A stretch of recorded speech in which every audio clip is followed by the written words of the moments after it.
Olá, vamos caminhar juntas mais um pouquinho na palavra do Senhor. Eu estava aqui meditando e no Velho Testamento, ou Antigo Testamento, o sacerdote era escolhido para apresentar o sacrifício pelo pecado do homem, pelo pecado do ser humano a Deus. E esse representante, ele também não podia estar em pecado, porque senão ele morria lá dentro do tabernáculo. E ele era puxado por uma corda. Então tinha um sininho, se ele demorava lá dentro, eles puxavam ele pela cordinha. Mas, visto que ele próprio não podia estar em pecado, ali era oferecido o sacrifício. E esse tabernáculo, ele era como se fosse uma réplica do céu. E somente os sacerdotes entravam ali. Ali no altar era usado sangue de bode, de boi, de pombos, de passarinhos.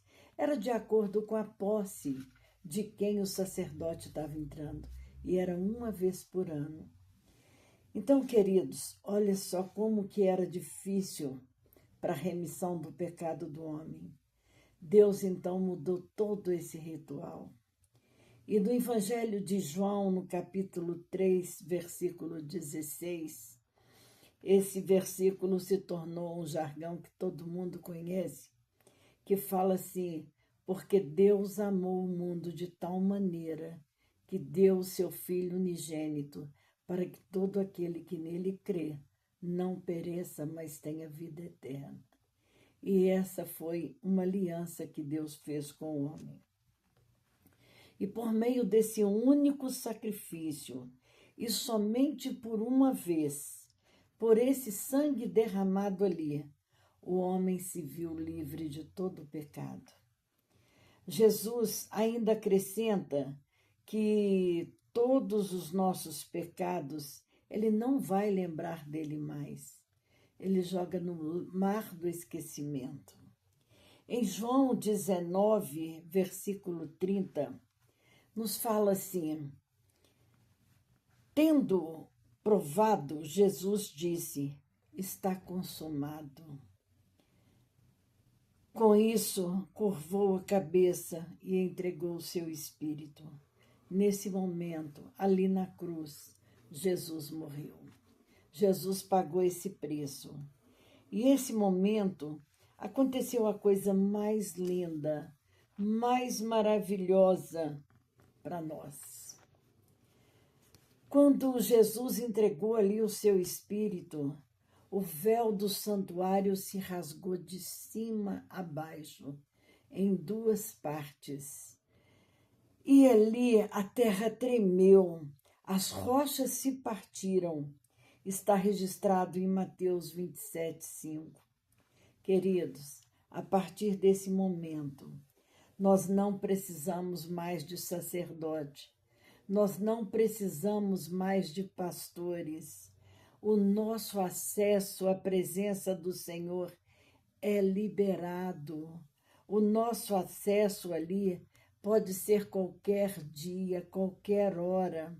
Nós não temos mais nada que nos separa desse amor e dessa presença de Deus, a não ser o nosso pecado. Se nós reconhecermos que somos pecadores, pedir perdão para o Senhor, em João, no Evangelho de João 1,9 está escrito assim: ele é fiel e justo para nos perdoar e nos purificar de todo pecado e de toda injustiça. Qual é a sua necessidade hoje, querido? Qual é a necessidade da sua casa, da sua família? Nós temos uma nova aliança. Nós temos um cordeiro sem defeito, sem manchas, que derramou seu sangue ali no nosso lugar. Temos um Deus que nos ama, um Deus que deu o seu único filho e ainda nos deixou o Espírito Santo de Deus para ser o nosso único mediador, único intercessor entre nós e Ele. Glória a Deus nas alturas. Querido, se essa palavra falou no seu coração, dá um like, compartilha, se inscreva no canal. Vamos caminhar juntos e conhecendo um pouco mais. Amém?